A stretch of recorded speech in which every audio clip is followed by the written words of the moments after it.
My name is Carolyn Finney. I want to thank everybody at SACNAS for inviting me to be here today. I want to thank you for being here today. I only wish I could see all of your beautiful faces. So let's get real, because I don't have a lot of time. What does it mean to be here right now? George Floyd, Breonna Taylor, Black Lives Matter, the coronavirus, systemic racism, reparations, decolonization. What does it mean to be non-white right now?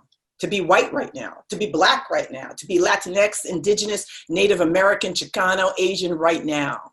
What does it mean to be the loudest voice in the room and you're not even saying a word? I've been finding it hard myself to be incognito. Not that I want to be, but I am the elephant in the room, and I'm betting a lot of you feel the same way. Let me back up a bit. I want to tell you something about my background. Yes, I have a PhD in geography, which is a social science, but that's only a piece of who I am. I spent 11 years pursuing an acting career back in the olden days of the 80s. I spent about 5 years saving my money and backpacking primarily across Africa and Asia. And then I returned to school to get 3 degrees. And I can tell you, yes, I am the first in my family, like many of you, to get those degrees. And yes, I have a lot of school debt to show up for those degrees. So I stand in the arts, I stand in the social sciences, I stand in activism, I stand in sort of public conversation. I stand at the crossroads of all those ways of knowing all together. And I'm always trying to find a way, right, to actually have these conversations from this place. So what does it mean to do our work right now? What does it mean to do our work right now as who we are? What does it mean to be us? And what does it mean to keep it real?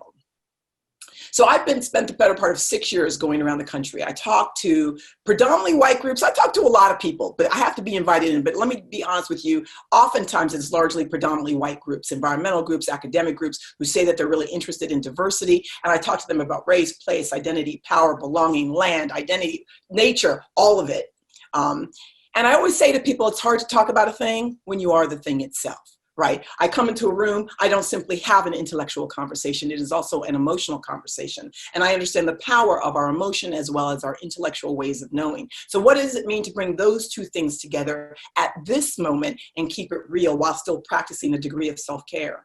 One of the things that I always say is that all knowledge is subjective. We bring all of who we are to bear upon anything it is that we are trying to understand. We look through our own eyes to see the world, which means that we are all biased. I am biased, you are biased, and bias is not the same as prejudice, and it's not the same as racism, though they're close cousins. And we really have to pay attention to the way in which our biases can creep over into those other areas, into our work, into our life, into the way that we think, into the way we believe what is possible and what is not possible. And for me, I have to be rigorous in attending to that bias. That's my work to do.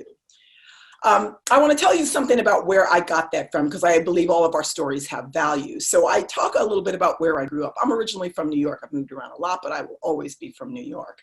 But I want to back up a little bit, and you can see on the picture that small black and white image is my parents, Henry and Rose. They grew up in the South, in Floyd, Virginia, back in the 30s, 40s, 50s, Jim Crow, the whole 9 yards. They were Black, they were poor, they have a high school education. My dad went off to fight in the Korean War. When he came back from that war, like a lot of Black people, they migrated north, and they came to New York because he thought he'd get a better job there. He had 2 job offers. One was he could be a janitor, but the other was the job that he took 30 minutes outside of New York City. There was an estate, a 12-acre estate belonging to a very wealthy Jewish family. They needed a full-time caretaker for that estate. They needed a chauffeur. They needed a sometime housekeeper. My parents took that job. That house you see in the picture is the gardener's cottage that they lived in. They wanted to have kids. They thought they couldn't have kids, so they adopted me. And then what I like to say is they relaxed. They had my first brother, and then they did some more relaxing, and they had my second brother.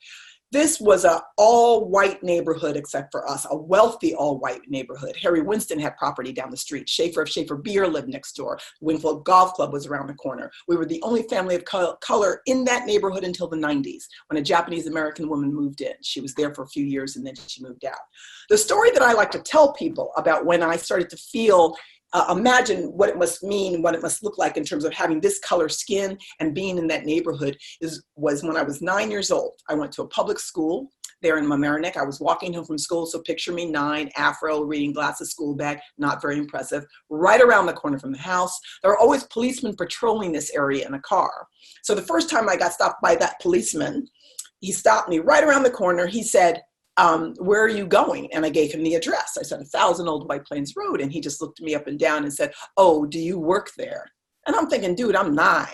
And I just said, no, I live there.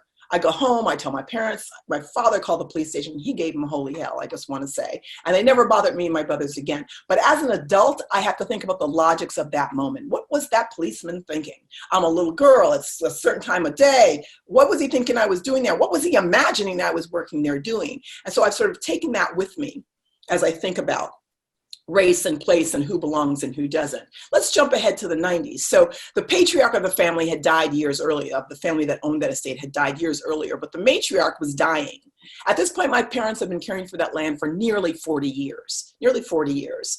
To her credit, she wanted to keep my parents on that land. That land was worth over $3 million. The property taxes alone were over $125,000 a year. My dad had been making maybe $20,000 a year, so it wasn't happening.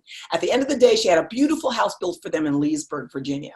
She passed away, a new owner came on. My parents stayed on till 2003. Now they're in their 70s. Now they've been caring for that land for nearly 50 years, right? Now they couldn't leave right away because they needed a new family to move in. Eventually, the new owner found somebody from the Dominican Republic to move in and take over. My parents moved to their beautiful house in Leesburg that was on a half an acre of land, and I proceeded to watch my father get incredibly depressed. He talked about missing the land, he talked about missing place, and I started to think about that. And then they got a letter in the mail. This is the letter. You can see here. I have a copy of the letter. The letter was from the Westchester Land Trust. It was letting everybody know in our old neighborhood that a conservation easement had now been placed on that piece of property. That means in perpetuity, nothing can be changed. And I got the letter and I'm reading the letter and it talks about all the environmental values of the property, where it sits in the watershed, the wildlife on the property, the flora and fauna, how important it is to protect it. And at the end of the letter, it thanks the new owner for his conservation mindedness. He's been on the land, say, 3 years. There is nothing in the letter thanking my parents who cared for that land for nearly 50 years. And just that fast, they were erased. And that's when I started thinking about all the people in the history of this country who have always been here, who have been on the land, laboring, loving, caring for it, visible, that have been erased, which has really fueled my own bias and the way that I come to this work, because I believe all our stories have relevance. The next slide I like to put up here is around the question of convergence. So this is an interesting moment, right? I've used this slide a lot. You see the pictures: Japanese internment, Native American removal, slavery, all these things are happening. John Muir and President Roosevelt are having this really important conversation in 1903 on Yosemite National Park about wilderness and just ideas of who we're going to be as a nation. And I can imagine it's really important, but I like to think about everything else that's going on around them. Immigrants trying to cross the border, poor people trying to survive, the idea that we enslaved people. And here's the thing for me. It's really surprising to me to hear people now say, wow, I didn't know that all of this was going on, right? You know what? This moment has always been here. There's nothing new about this moment. This moment has been here for 400 years. And at this moment, 400 years is coming home to roost. So for me, is how to engage with that. Also to remember two things for me. Two things will always be true about our history. One, all this land was stolen. And two, we enslaved a group of people to work our land for free to build the backbone of our economy. And no matter how far away in the future we get, those things will always be true. So how do we hold that? So there are a lot of stories that I want to tell all of you, so please ask me about it in the Q&A. I look forward to engaging in conversation. But here's the last thing I want to say today. I want to talk about risk and keeping it real. And I'm talking about taking a risk because you're willing, because you want to gain something, as opposed to taking a risk because you're afraid of losing something. And I imagine a lot of you do that anyway in your lives. One of the things that I want to say to you is that when I'm going around the country and I'm speaking to predominantly white audiences, I look at them and I say, if you are comfortable, then you're probably not doing the work.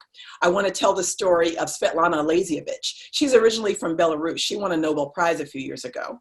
I heard her speak on NPR with Michelle Martin, and Michelle Martin said to her, you kind of upset a lot of people. You made a lot of people in your own country uncomfortable. And what Svetlana said to her was, she said, look, I love my country, but I'm not interested in them being comfortable. I'm interested in them and being better. The other thing that I want to make sure that I mention is just a few things that I often say to the audience, predominantly white audiences.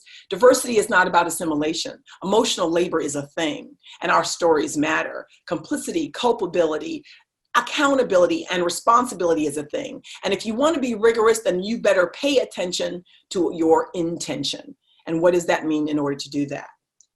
finally, I want to end by saying, actually not by me saying really anything, but really using Albert Einstein's words, because Albert Einstein was a smart dude. And he said, you can't solve a problem with the same consciousness that created it.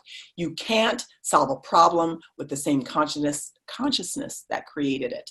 This is not about Band-Aid solutions. It's not about being incremental. It's about getting real with that. But having said that, him being smart and all that, I actually prefer how Moms Mabley said it. Moms Mabley is an old Black comedian from the 50s and 60s. And she said, if you always do what you always did, you always get what you always got. And we are all here to change that. Thank you.